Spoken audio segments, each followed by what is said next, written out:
Good day, everyone. So we are back to virtual screening 2, the demo, and then we'll be focusing on docking. Yeah, so molecular docking, and we're going to use our autodoc Vina. So we're going to use autodoc Vina to demonstrate docking, and then how do we go about it? So first of all, to perform molecular docking, you have to choose a target of interest, right? So that's exactly where we are going to start. So yeah, so we're going to use Autodoc and the implementations and everything, the Vina and then whatever. So we choose a protein first. We're going to choose a protein which is dihydrofolate reductase. So the PDB code is 3DGA.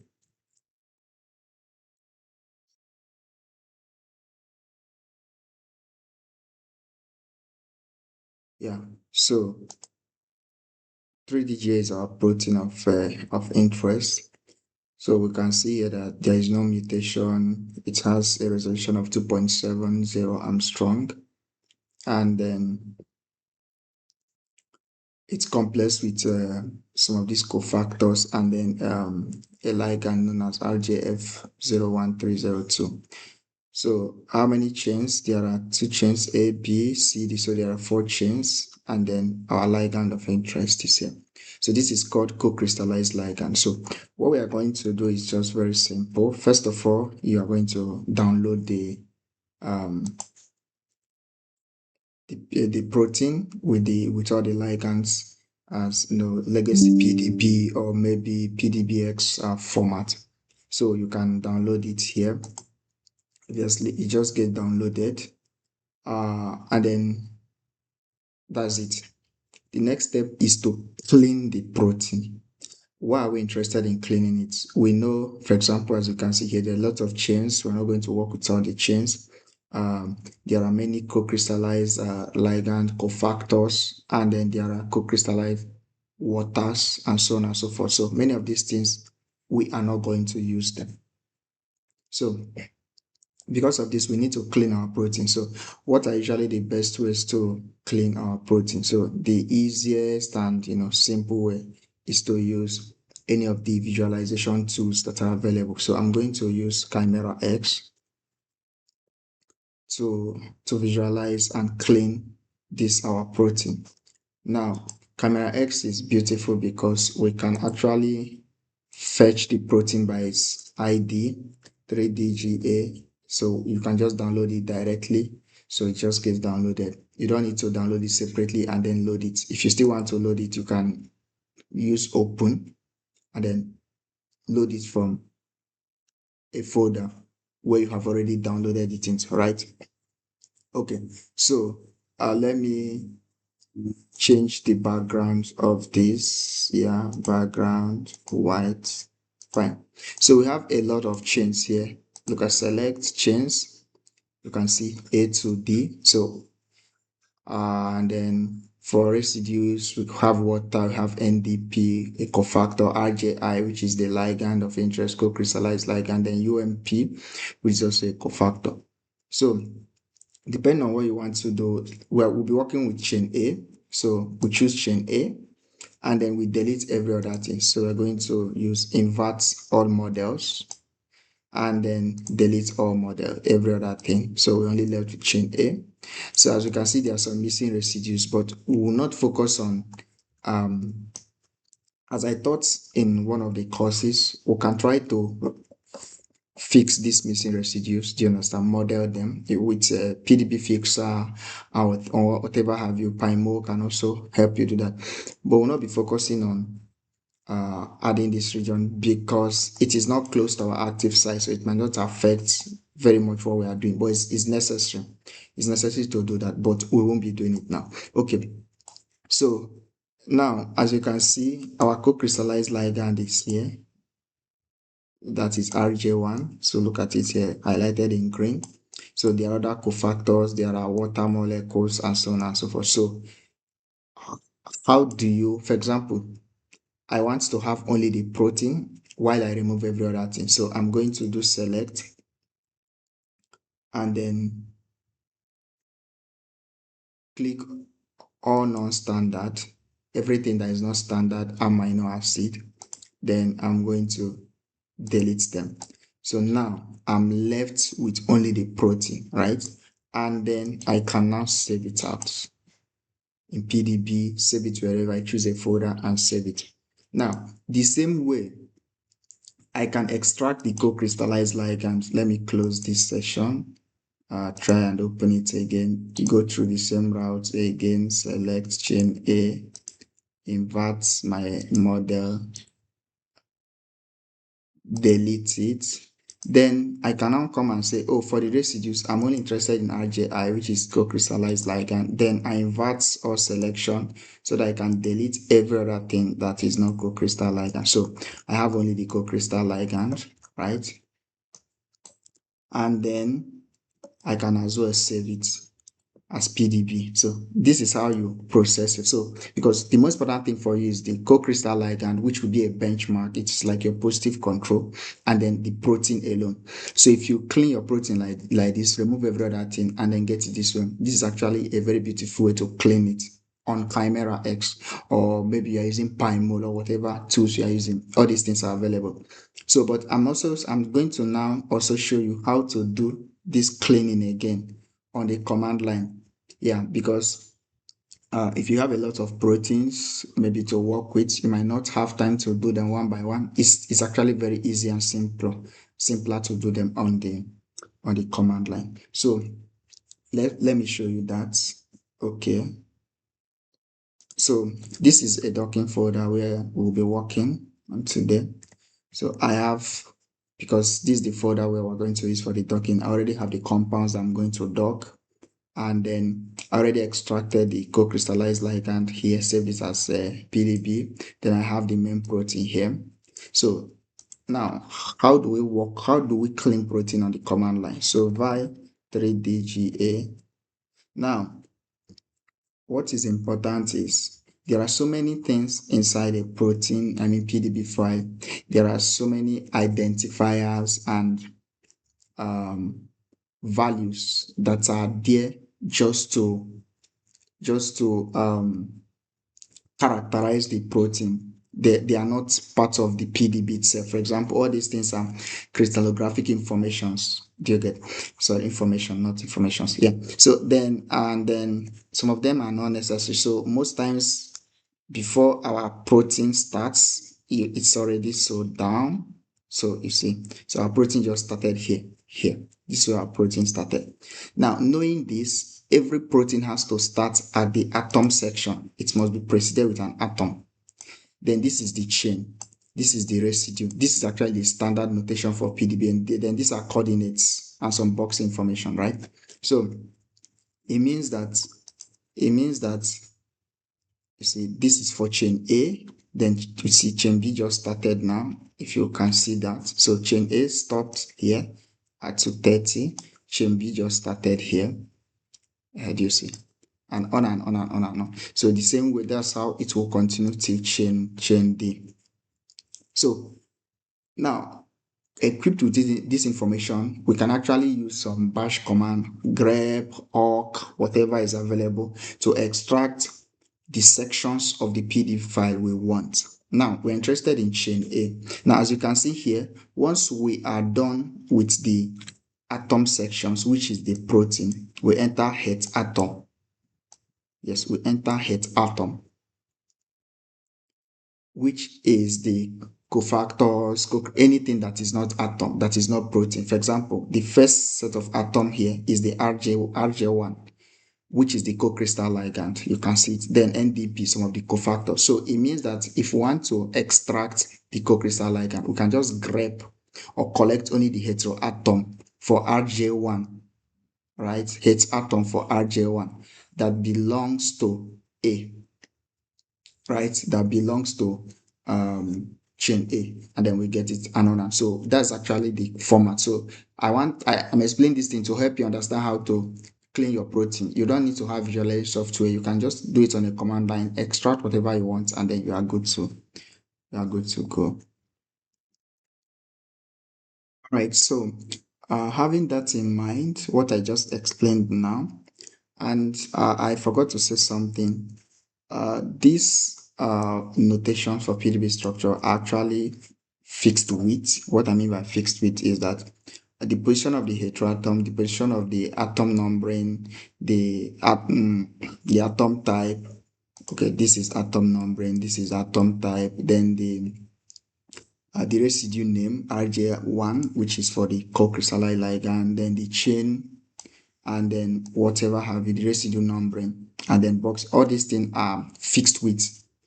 Do you understand? So they are fixed width. So we know the what I mean by fixed width is that this carbon one is at a known distance from the end of the file. So you can count position 1, 2, 3, 4, then here.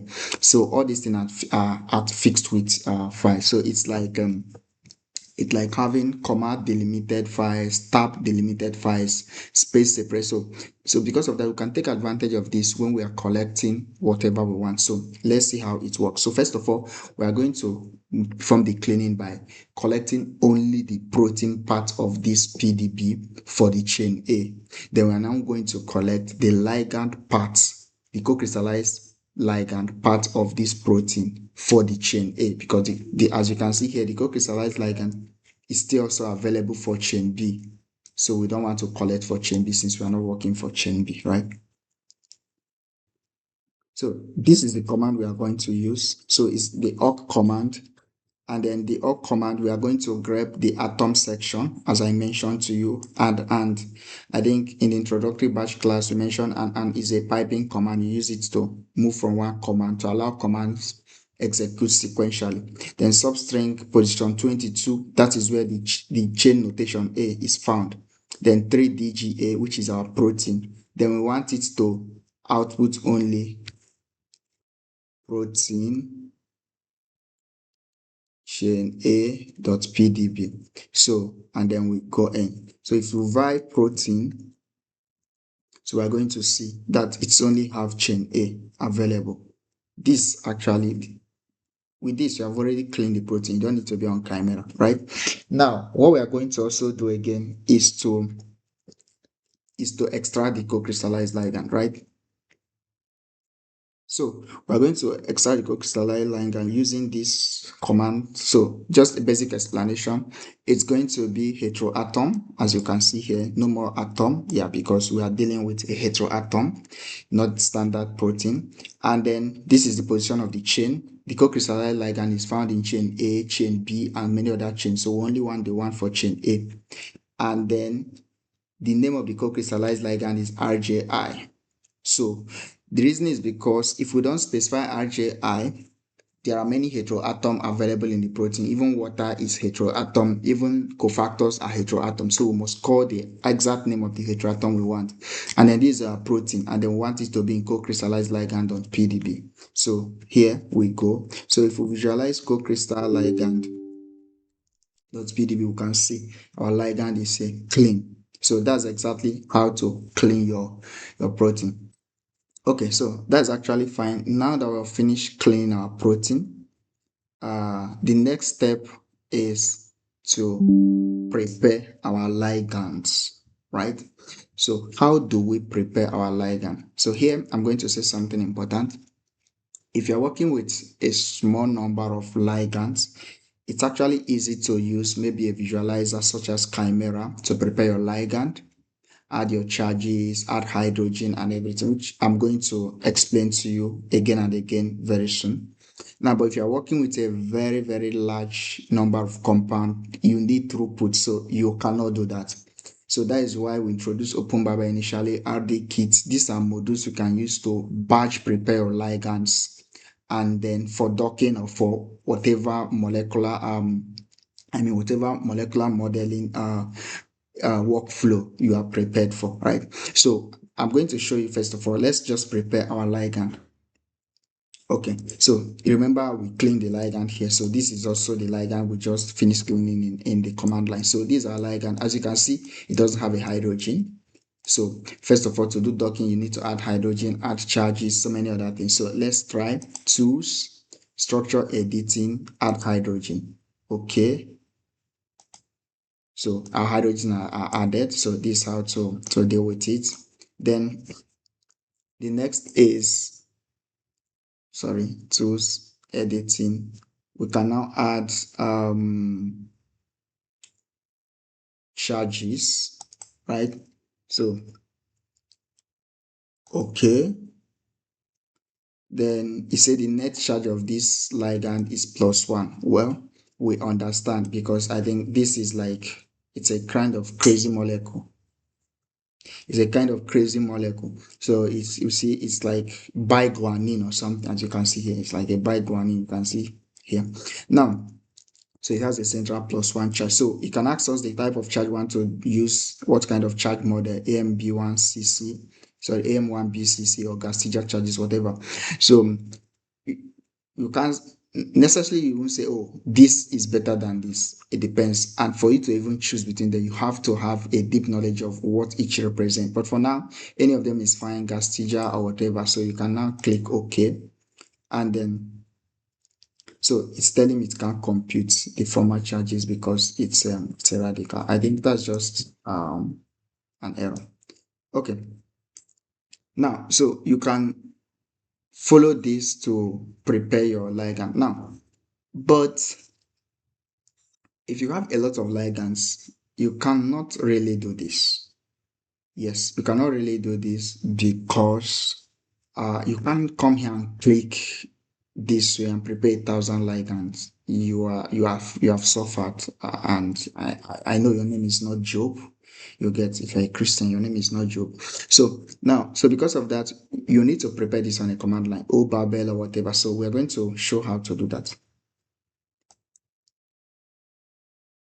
Okay, before we go on, preparing ligands for docking in AutoDock need us to make them available in PDBQT format. So PDBQT format. So that is the format that AutoDock uses. PDBQT format. So that is the format that AutoDock uses for its files. You get, so it files AutoDock structure. So that is actually the file structure. So it's just an extension. You see, it's a documentation by MD Analysis. So it's just an extension of PDB file.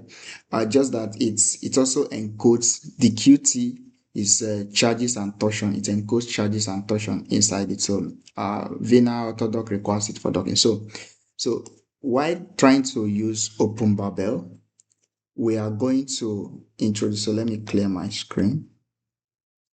Good. So we are going to make sure our file output file is going to be in PDBQT, right? Okay. So I'm going to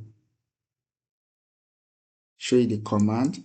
So because we're going to run a loop here, so all our ligands are being named EN something, and I also named the co-crystallized ligand echo just to help me in running all of them. So maybe I even use only E.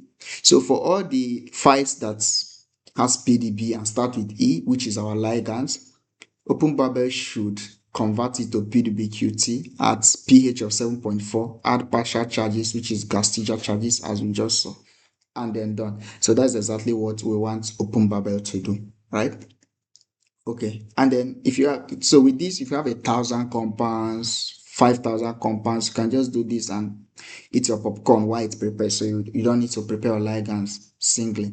Now, many other software have a batch way of preparing your ligand. Yeah, so it's not necessarily that it can be this way. If you're using Schrodinger or you're using MOE, there are many other batch way to prepare ligand. But in case you're not using any of these sophisticated tools, you just want to prepare ligands on purely on the command line and whatever, just make your workflow easy, is actually one of the ways to do that. So we are done. Now we have all our compounds in PDBQT. So let's look at it, PDBQT. So we have all our compounds in PDBQT. So all our compounds, both the co-crystallized ligand, yes, the co-crystallized ligand, the PD, and all the other ligands we intend to dock. So this is actually how to deal with that. So now we have been able to clean our protein, extract the co-crystallized ligand and the protein separately. We've been able to prepare our ligands, right? So our next job is very simple. The next job is, how do we prepare our protein? Yes. How do we prepare our protein? Now, before we do that, let's remember that in the course module, I introduced various types of docking, such as blind docking, targeted docking, ensemble docking, and on and on. So now we are doing targeted docking because we know the active site. At least we know where the co-crystallized ligand is binding, which is the active site, right? So we are going to dock into the active site. Now, to be able to do that, we should be able to define the active site, the box parameter, what we call the box parameters. So that is this region of the protein where the docking is going to happen. Right? Okay. So that is what we are going to do. Now, to do that, there are many ways to deal with that. If you're not using, even if you're using automated software, for example, if you're working on Schrodinger or whatever, it's still essentially the same thing, right? Yeah, it's still essentially the same thing. You will need to, yeah, you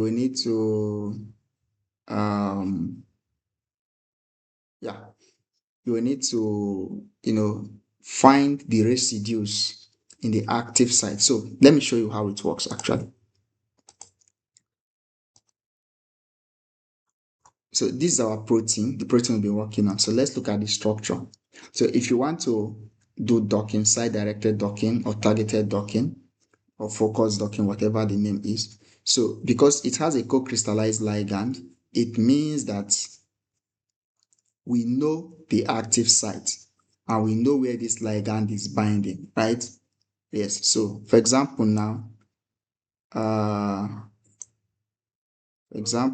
this is our ligand. Yes. So if you click our ligand, you can see here, our ligand here in the active site. This is our ligand in the active site.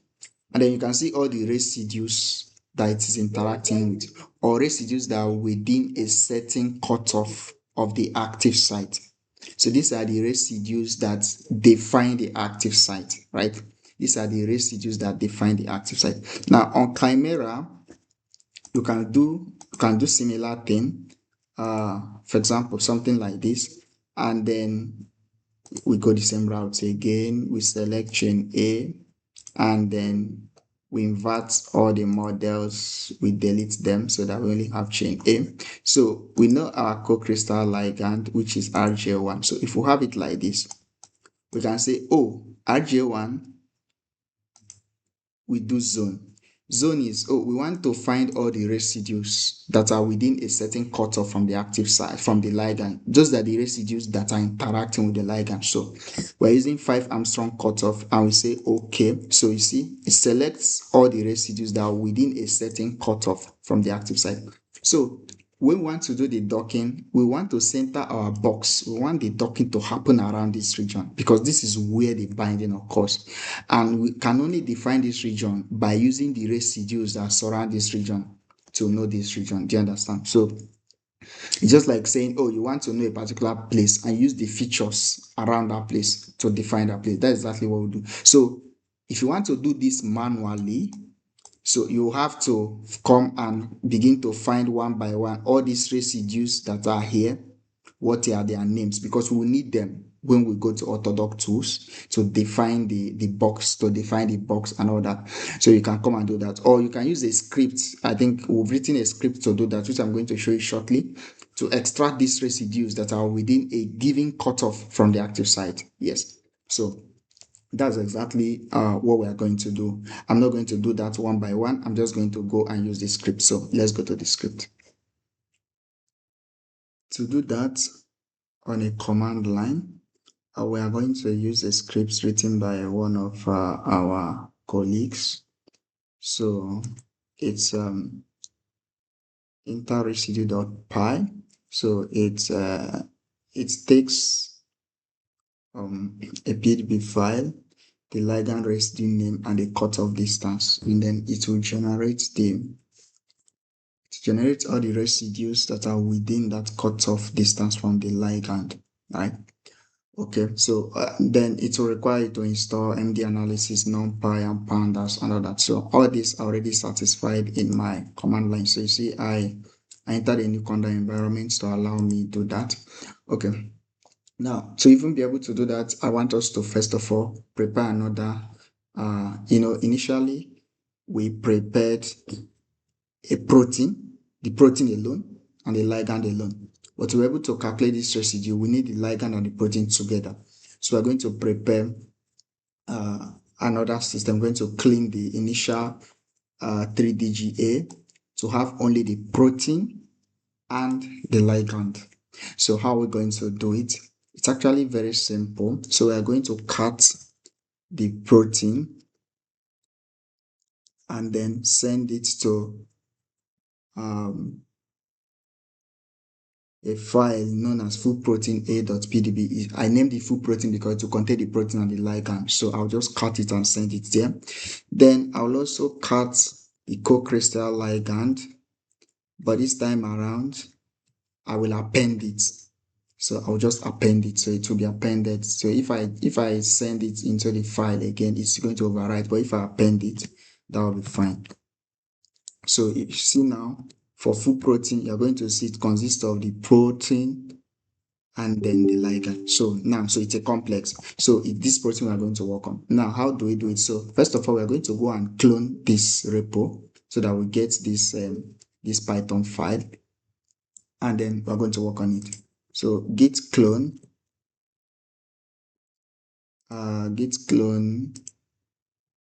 this and then this. So it's done. So we have it here. So it's a folder and then ls. So we're going to see it has the Python file. And then when we look at the documentation, it requires that we run it using Python. We call the Python file, and then we call the PDB file. We call the ligand raise name, and we put the cutoff, right? So this is what we're going to do. So we'll go back to the original docking folder, and then we're going to run the Python file, right? Okay. Or rather, let's copy the Python file from its folder, which is interresidue contact finder, into the current docking folder. So I'm just going to do cp interresidue. Then we're going to copy the Python file here. Good. So we now have the Python file with us. Yes, so look at the Python file. So let's run it. So Python, we call the Python file. So we're going to put the name of our PDB, which is full protein A. So then we're going to specify the name of our ligand, which is RJ1. Then we're going to add the cutoff, which is just 5 Armstrong. That's what we want to use. And then we're going to try and run it. So it is done and generated a file known as interacting residues.csv. So via interacting residues.csv. So we now have all the residues that are within 5 Armstrong from the active site. So this is just a simple way to deal with it. If you don't want to come here and pick them out one by one, right? So you can ask for this. You see met 55, you can see it here. It's also here, met whatever. So you can run this and then, so because we will need these residues in the orthodox too. So this is actually how to identify the residues in your active site. So you can do it on a visualizer. You can do it. We have already prepared this Python code. Or the link to this repo will be made available in the demo in the repository where we're going to put this tutorial. So you can clone it, you can work on it, you can change it, whatever you want to do, or you can go to a visualizer and extract your residue, whatever you want to do. Okay. All right. So the next thing is for us to go to Autodoc tools and then prepare our protein, because that's where we prepare our proteins for docking in Autodoc Vina, and then define our box. Once we are done, then we come back to the command line to do our docking. All right.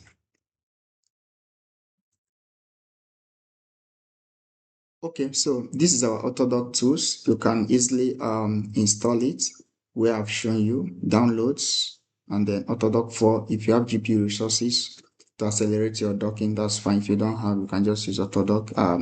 I think Autodoc 4, if it's I think it's also, if you're using Vina actually, which is what we are going to use, it's supposed MPI multi-parallel interface, so you can also make use of multiple CPUs to accelerate your docking protocol, right? So you can download it and install it, just pretty simple. So first of all, we're going to load our receptor file, read molecule. So we're going to go to the folder where our file is. It's in documents, and then, oh no, not here. I think I need to find it home. Okay, good. So yeah, it's here. So it is in a folder called docking. So this is our protein A.pdb, right? So we're going to load it. So this is our protein, right? So if we want to change the color, we might look at display. I'm looking for background. If I see that, if I don't see that, then that is okay. Oh, I can't see that. Okay, fine. Now, so this is our protein. So first of all, how do we deal with our protein? You can see, yeah, this is our protein. You can see sulfur coded in yellow and so on. So we're going to go for edit. And first of all, add hydrogen. In all, we need to add hydrogen. So add hydrogen, polar only hydrogen. You know, polar only hydrogen means, because these are the hydrogen that is going to be important during the interaction. If you add hydrogen to a benzene ring, the hydrogens are not so important. The benzene is hydrophobic, so it's polar hydrogens that are important in the kind of interactions we are looking at, right? Okay, so you can see that add hydrogen. It added it mainly to nitrogens and oxygens and then so on and so forth, right? Then we go back to edit, and then we go to charges. Then you can add Coleman, Gastigia, but we're going to just compute Gastigia charges and then add it. Then we'll go back to edit and go to atoms and then assign AD4. AD4 just means Autodoc 4 type of atoms, because Autodoc 4 is the software where we prepare this system for docking, right? So it's the types, because every system, Schrodinger, MOE, whatever system you are going to use, have a way of defining their atom types for use in some of these modeling workflows, right? So we're just going to define AD4. Once we are done, our job is to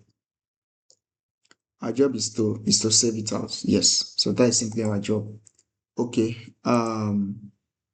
Yes. File, write pdbqt, save, write pdbqt. So I'm going to find where I want to save it, which is basically going to be where I started the work. So in docking here, I'm going to say, oh, protein A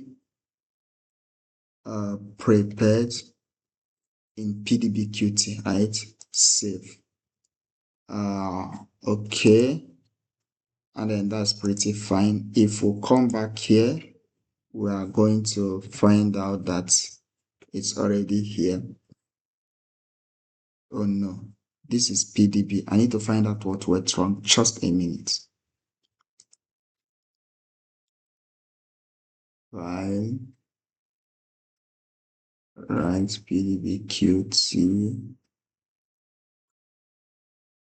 browse.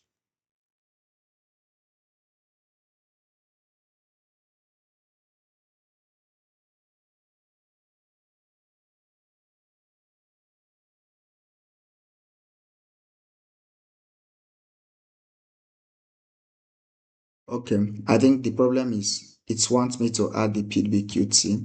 PDB QT. Right? Okay, yeah.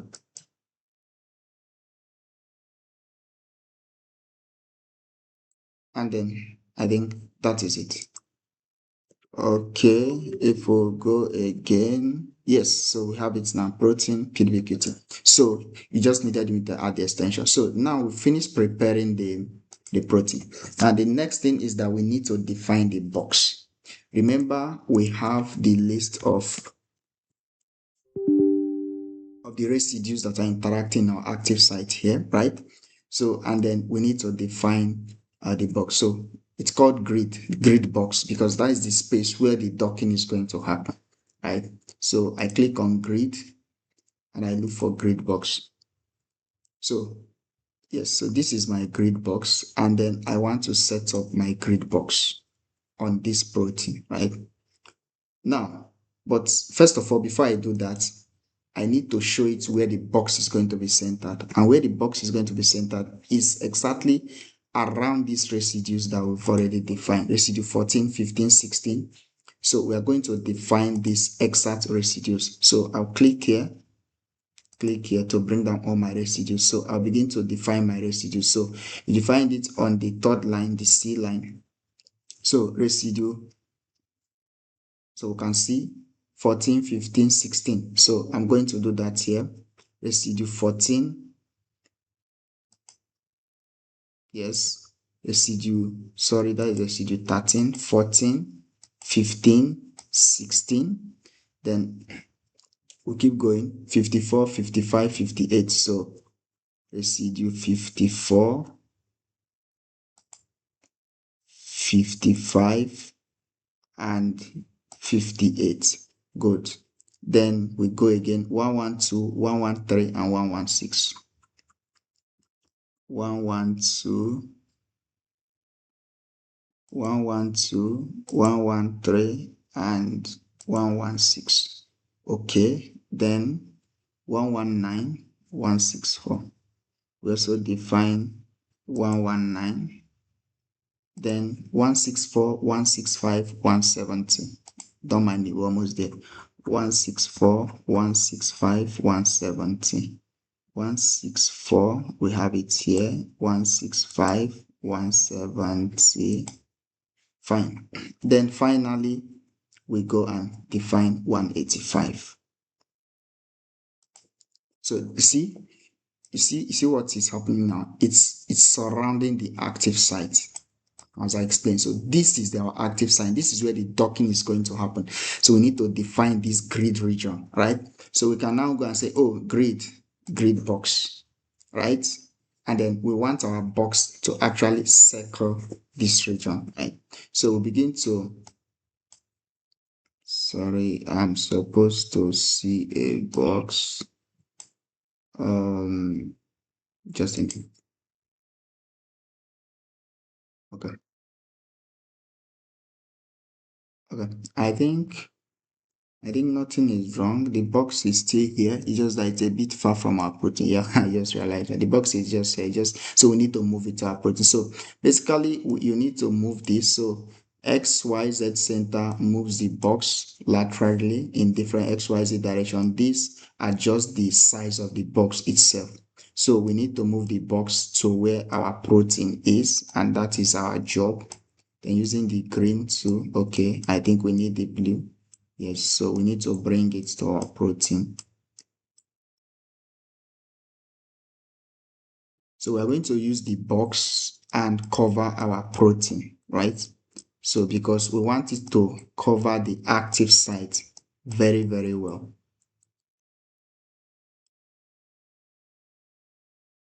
Yes, so we're almost there. Good. So our box is already on our active site. Good. So now you see, we're almost there. So we're going to just refine it a little. So you see, our box is already covering our active site, you see, which is what we want. So let's enlarge it. Okay, so we're going to increase the size a bit, right? Then it's still protruding here. So we need to move it. Sorry. Yeah, it still needs some touch, maybe from 70 to 72, right? Yes. Then we can move it in a bit.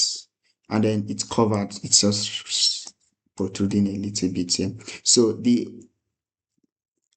y-axis too is almost covered here on the top and almost covered here at the bottom. So, but our problem is with the x-axis, still protruding here and protruding here. So we need to expand our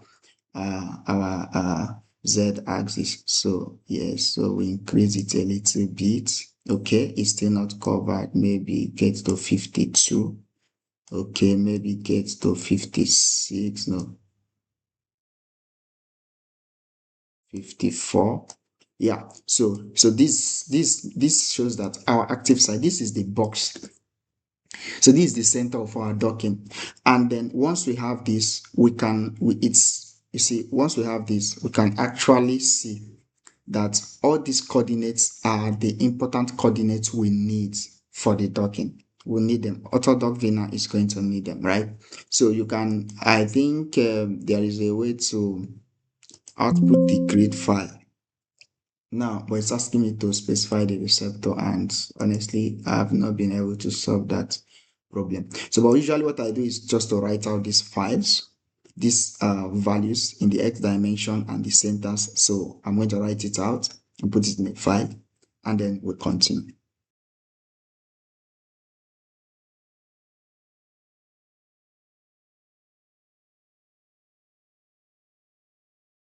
So I have finished extracting the file, the box dimensions, and it's here. So the center X, Y, and Z, what we have here, the centers, and then the size of the box is also here. So I'm going to explain the number of modes later on. And yes, so this is basically the box dimensions. And then usually you just put it in a config.txt file. We'll need it during the docking config.txt. And then that is it. So we are almost ready to do docking. Yes, so we're going to enter the docking next. Okay. All right. So our docking is going to happen on the command line. After this, I'm also going to show you how to do docking on maybe on a software that is not a command line. I'm going to use PyRx to show you that. Still Autodoc Vina. In another module, we are going to see how to do docking with Schrodinger, but for now we're focusing on Autodoc. So I've been showing you how to do a lot of things. So let's go and see how it works.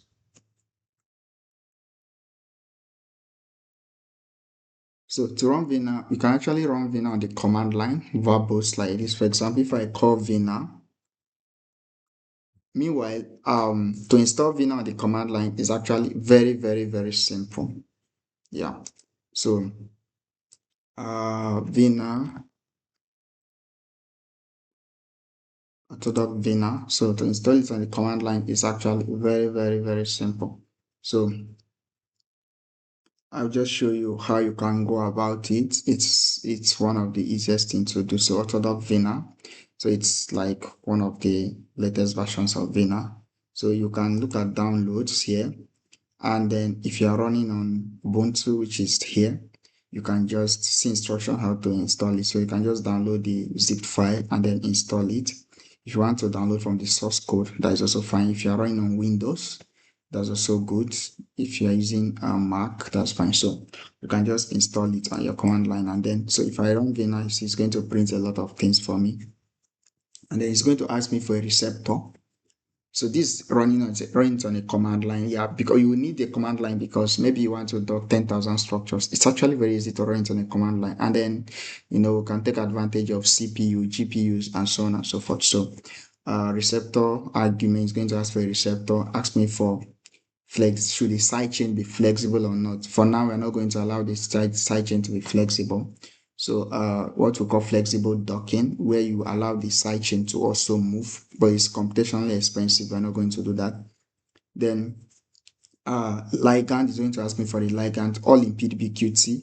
Then it's going to also ask for batch ligand if it's in PDBQT. So batch ligand is a station where you have multiple ligands encoded in a single file, just as I mentioned in one of the modules, one of the courses.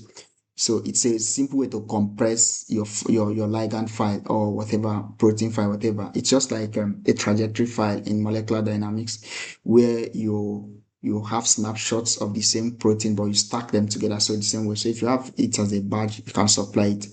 But for now, you see, as when we go back, I'll show you our ligands are just synced, they're separated, they're just on their own. So just supply them as ligand. Then scoring function, it has for scoring function, orthodox 4, Vina. So Vina is actually a higher version of orthodox 4. So then Vinado, but the default is Vina. Then it's going to ask us to supply all those arguments, all the box dimension, all the box dimension. So now we can supply them singly on a command line, or we can put it in a file like we have already done, but it's already in config.txt. It's going to ask us for output file and everything. So it's going to also ask us for exhaustiveness.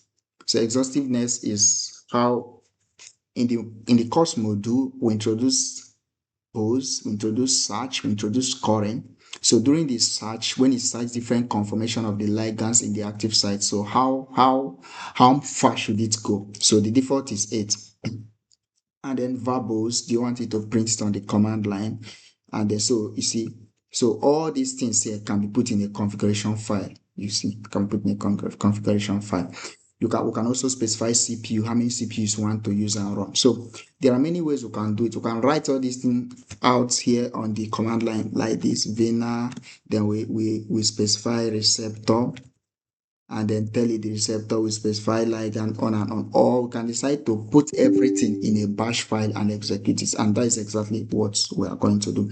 So I've prepared a bash file, which is runvina.sh. So we're going to see it by runvina.sh. So now this is our bash file, and I'm going to tell you exactly what it's going to do for us. Remember, we just have 20 compounds, right? So I'm going to show you exactly what it's going to do for us. So we're going to specify what our receptor is. Our receptor is the protein A that is prepared, PDBQT. Then our config file, which is already config.txt. Then we are going to, so it's going to ask us for the ligand directory. Where is the ligand? So the ligand is in the correct folder where we are, as you know. Then it's going to ask us for an output directory. So we want our docking to go into the output directory. Right. So we want our docking to go into the output directory.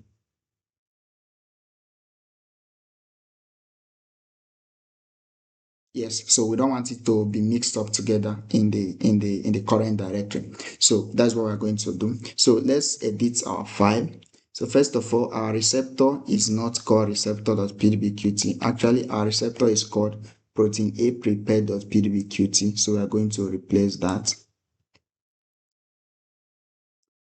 So that is our receptor.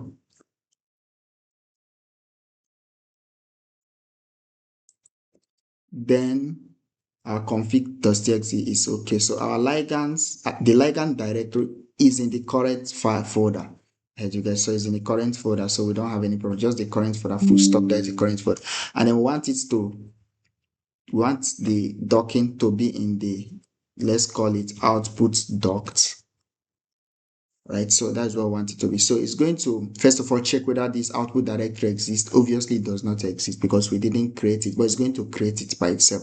Make directory force the creation if it doesn't exist. Then now the most important thing for us is that, as you can see here, inside the ligand directory, which is the current directory, it's going to find all the files that has PDBQT. Now this is tricky because it's also going to find our protein, which we don't want, but we're just going to allow it to fly.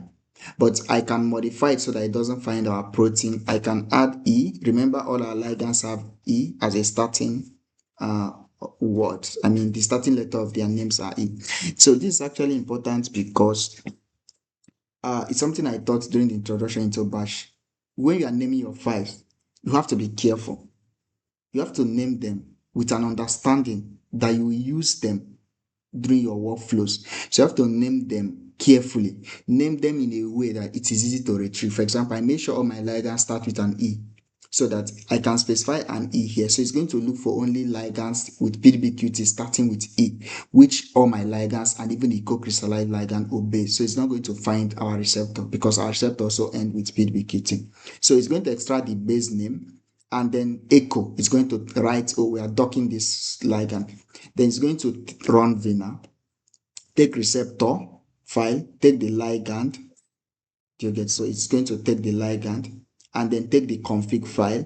Then in the output, it's going to go to the output directory, which it has created, and then deposit the output file. The number of mode one. Number of modes simply means how many docked posts should they return.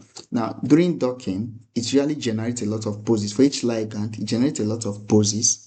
So we've already defined what these poses are in the course. So all these poses are different conformation of the same ligand, and all of them have different energy. So it's usually, it will rank them at the end. But usually what we ask is, oh, return only one.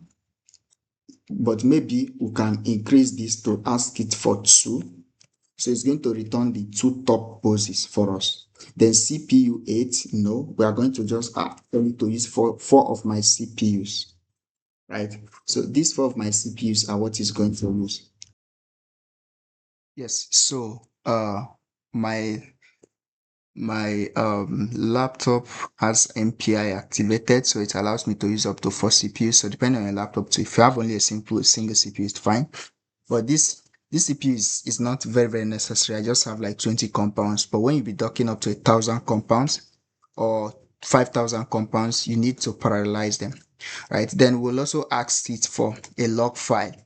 Now this log file is important. For each ligand, it should generate a log file, because it's in this log file that it is going to specify the docking affinity of each ligand and whatever, and then we're going to apply post-processing to it, right? Okay, so for this, I'm just going to ask for insert. I'm going to ask for only 2 CPUs. Then I think everything is fine. Then we're going to try and run the code. So let's check whether our Vina has permission to execute. As we can see, it has all the permissions. So we are going to try to run it. So it's docking the first ligand, docking EN00017. When it's done, it will also dock the second ligand, dock the third ligand, dock the fourth ligand, and on and on and on. So that is exactly how it's going to do that.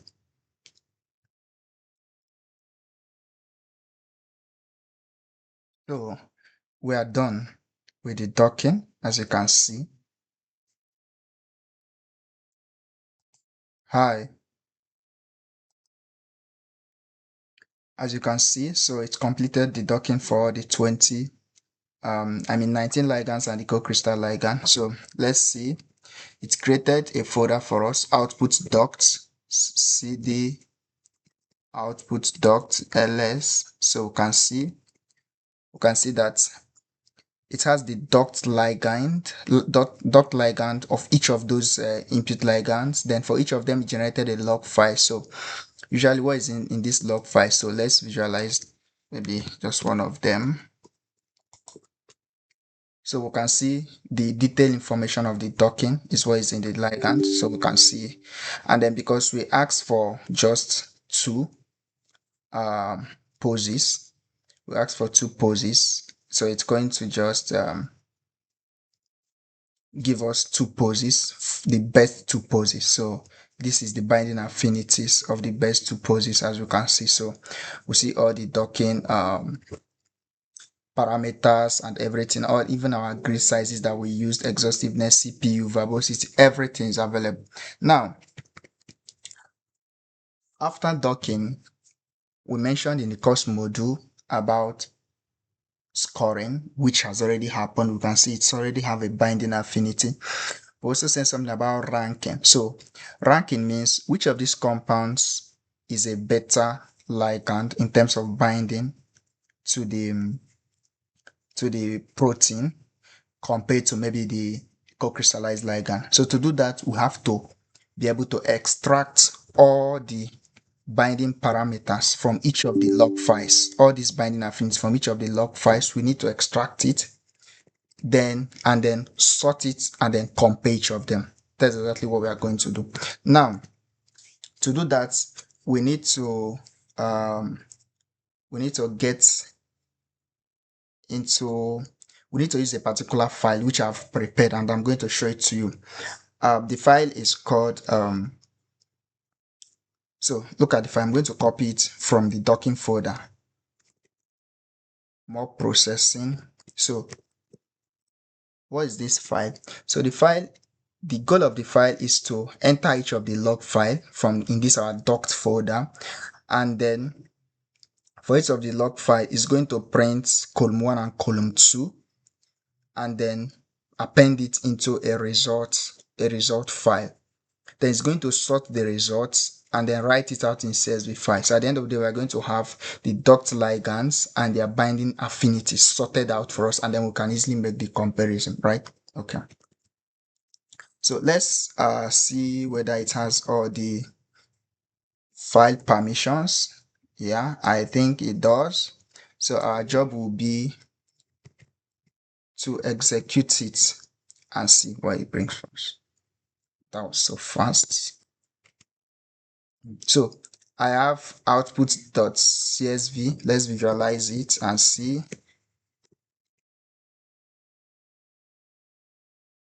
Yes. So we can see the output.csv file, and all the ligands are arranged according to their binding affinity. Very, very clear.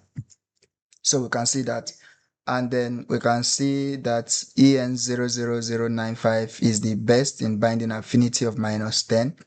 So the co-crystallized ligand only bested like 5 of the ligands. All the other ligands we really have like two ligands that are doing very well. EN0095, EN00128 doing really great. So that's just it. Now, to visualize the interactions of these compounds, you usually don't do it on a command line. You need to use a visualizer,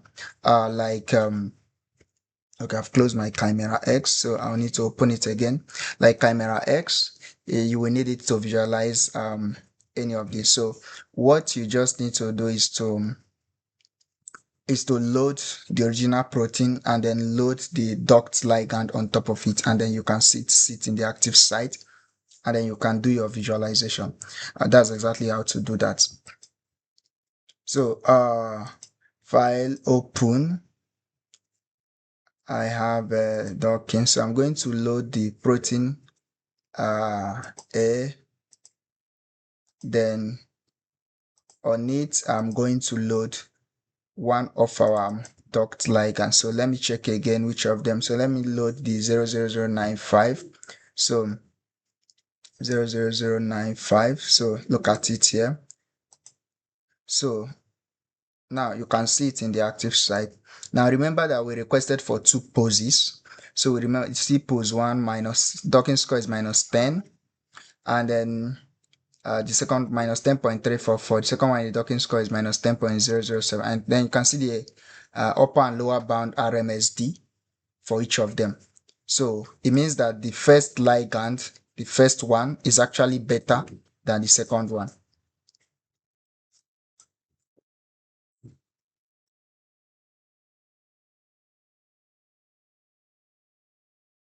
Yeah, so you can look for specific interactions. So we have 2 poses here because we requested for 2, but obviously only the first one is the best pose. So you see the first one is the only one that is here. So this is the best pose for this ligand. So but the second one, where the pose of the ligand is extended this way, didn't give us a better binding score, and even RMSD is also very high. So this is actually how to visualize your interaction. So we can also use, so if you have it like this, you can save it out as a complex, save as a complex. So we only choose the first one. You highlight the protein and the first pose of the ligand, and then you save them out, yeah, as one complex compound. So that is exactly how to deal with this. Now, I remember where we stopped. We just finished docking. The next thing is to create a complex for our docked ligand and our receptor, and that's exactly what we are going to do. So let's check out the folder where we just load our receptor.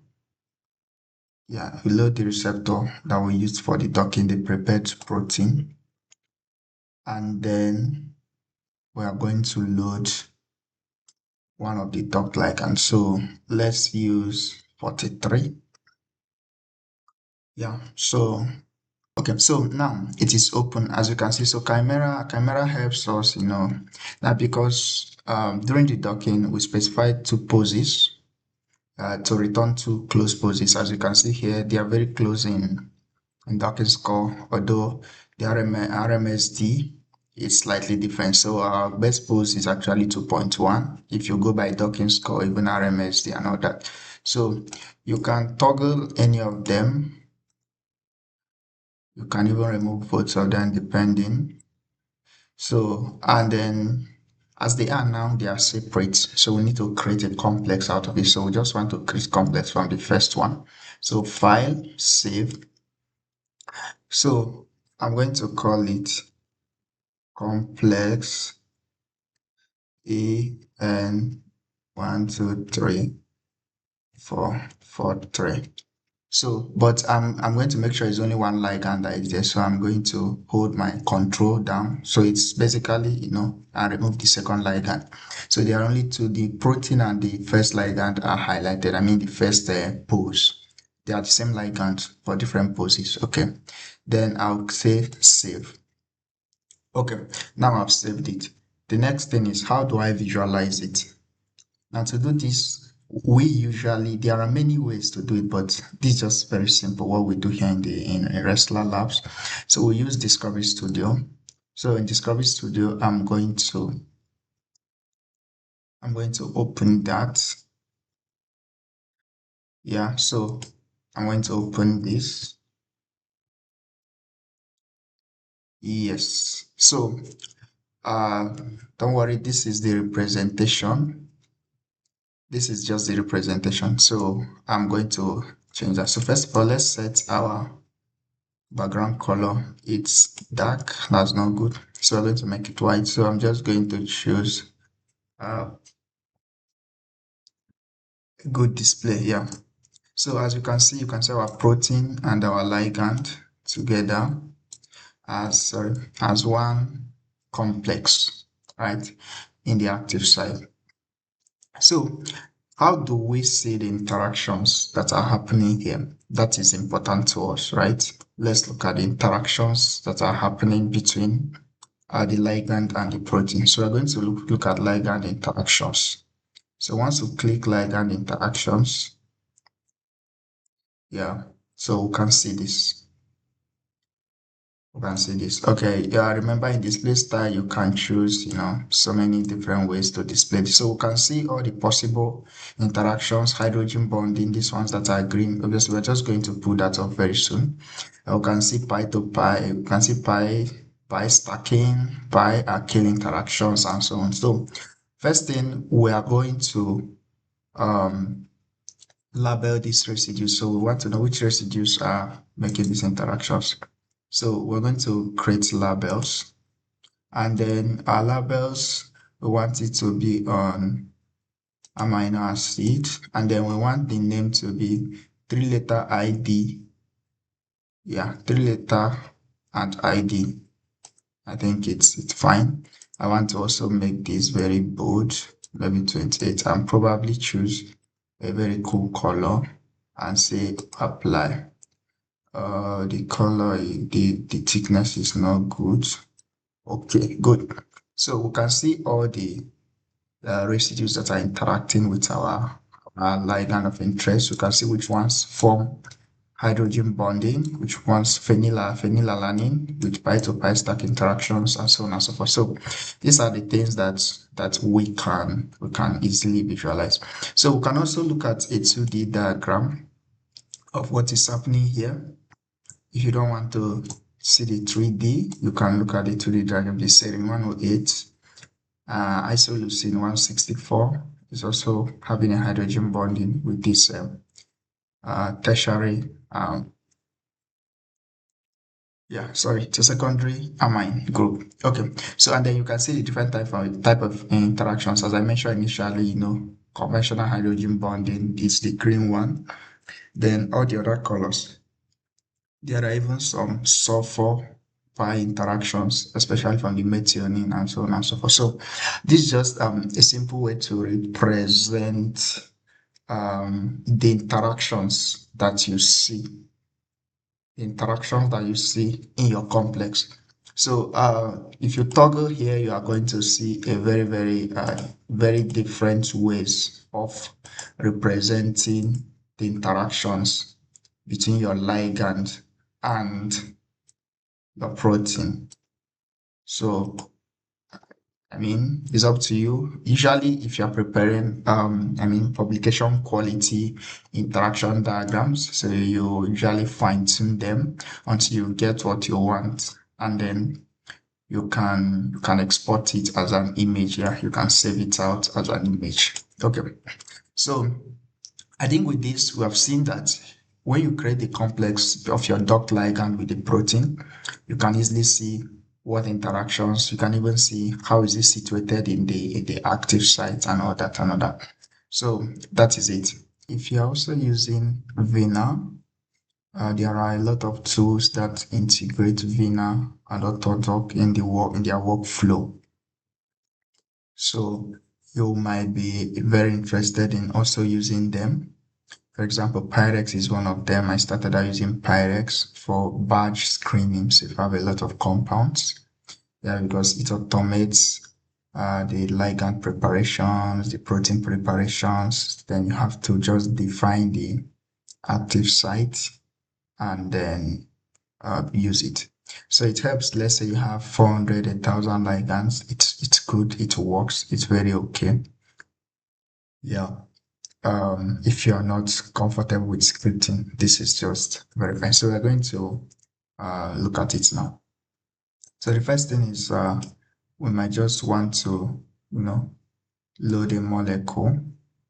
So let's try first and then load a molecule. So we have this molecule. I created a new folder for it, docking PyRx. So let's load it. So this is the same protein we have been using, chain A. So as you can see, so what we're going to do is we'll click on it and then make a macromolecule. That's a way to prepare it in Autodoc. So you make a macromolecule. So as you can see, hydrogens have been added. I mean, protein hydrogens, and then so it has been prepared for docking. So it's currently in the PDBQT format. So that is one thing. Second thing is I will come down here to Pumbabel and then try to load a few ligands. Since this is a tutorial and we don't want it to take so much time, we're just going to load like 5 ligands. So 17, then 20. I am sorry, I've tried my best to be loading this in batch and it's crazy. So I'm just going to load them one by one, and that's actually one of the things I hate about X. Okay. 49. So I have my compound. So to prepare them, I'll just click, say convert all to orthodox ligands. So I'll say okay. Then it does that, convert everything to orthodox ligand. So once it's done, it brings me fine. We are done preparing the ligands and the proteins. So the next thing now is, if we go back to go back to our 3D screen, we can see our protein here, right? Yeah. So what we're going to do now is come back to Vina Wizard and then we want to go through docking. So we start first of all. Then it's going to ask us, one is say, oh, one ligand has been selected, one protein too. And so as you can see, it brings us to AutoDoc. A protein has been selected and it's only one ligand. So let's make sure we select all the ligands. So it will tell us here 5 ligands selected, you can see here, and then one protein selected. So if we move on forward, then it's going to introduce the box. So it's going to introduce the box for us. So now the question is, where are the residues? We need to define the box. So we have to come here. Sorry, not here. I think here. Yeah, we have to come here and then select the residues. that define the active site. Remember the last time we were able to collect all the residues that are 5 Armstrong away from the co-crystal ligand, right? Okay, so we're able to select those residues. And then, so we're going to still use it the same way we do the orthodox. There is no automatic way to do this. I think there are, but at least for PyRx, so let me not say there, at least for PyRx, there's no automatic way you have to stick select them. So I'm going to pick it up and then I'm going to select those residues again, and then we continue. So we selected all the residues that are involved in the binding, as you can see here. So you can use the toggle here, this pink icon. You can use the toggle to either hide them or not. So now that I've selected all of them, I can just position my box to at least cover some of those residues, and then we have the region where we are doing the region where we are going to perform the docking. So I'll just need to enlarge it to cover the active site as much as possible. So you need to rotate and make sure it's covered very well. Yeah. So now that we have this, I can now say, okay, so to maybe reproduce your docking, make your docking reproducible, you can copy out all the parameters, as you can see here, the center parameters, the dimension parameters here, and then you can go on. Exhaustiveness is 8, right? So forward, then it's going to start docking. It's going to take each of the ligands one by one and do the docking. Now we just have a few ligands, just like 5, so it's going to be really, really very fast. So let's just give it some minutes and then see what it gives us. As it's running, you can see the command line that is executing vina.execute. The config test contain all those parameters. Then for each ligand, then you can see the working directory. So if you really want to see where it's storing everything it's doing, you can navigate to this directory in your system and see it. Then for each one it finishes, it's going to report the progress here. Finish running. Once it's done, it moves to the next one. So that's actually how it works. Depending on the size of the ligand, as we taught in the tutorial, conformational search, post selection, scoring. So depending on the size of the ligand, the number of conformation, it can either be slow or fast for each of the ligand.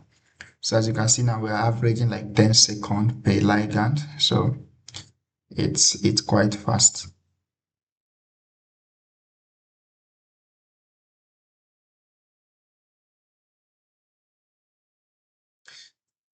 So we are done. Okay. Yes. So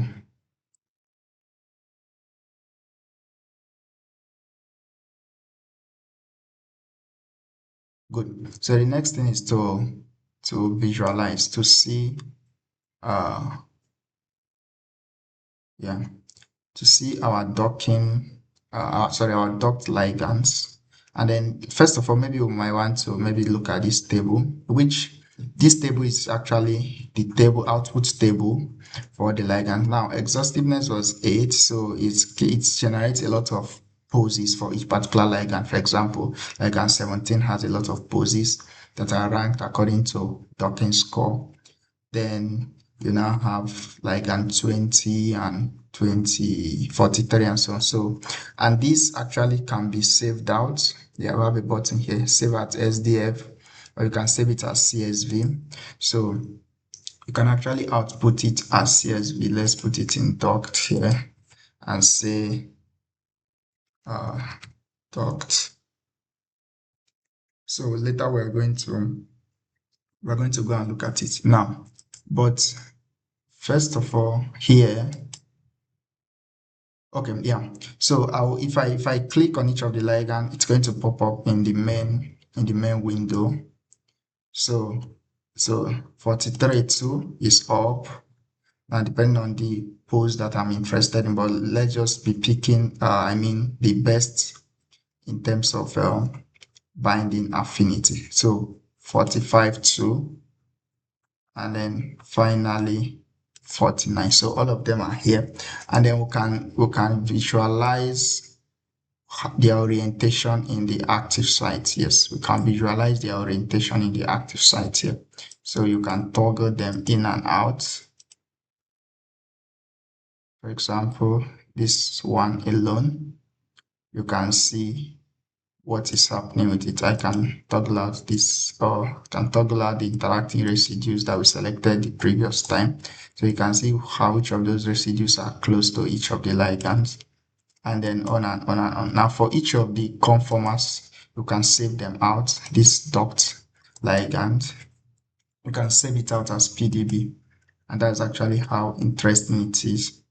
So docking PyRx, you can say 49. So you can say compound 49 duct.